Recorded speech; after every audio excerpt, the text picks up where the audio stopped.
Hello everybody and welcome back to another video. In this video I'm going to show you how you can unlock all factions in Rome Total War.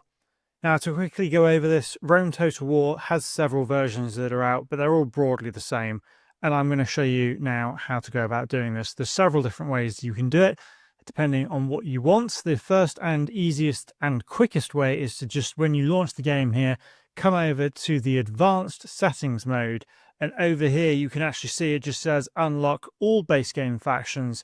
You can go ahead and tick that, start your game, and away you go. You can start picking from them straight away.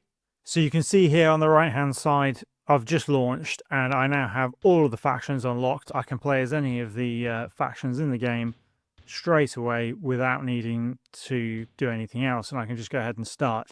Now the other way that you can do this, if you want to do this authentically, and what I prefer to do when I play, is to actually conquer that faction. So if you can wipe that faction off the map, it doesn't even actually necessarily need to be yourself. If they die to another AI in the game, that faction will then unlock for you as well. And then that will then display in here. The rest of the factions will still be grayed out, but the one that has died will be shown here. And you can go ahead and either play that one or carry on as one of the default Roman factions and carry on conquering. But that is the other way that you can go about doing it. And that's it. I hope this tutorial has helped.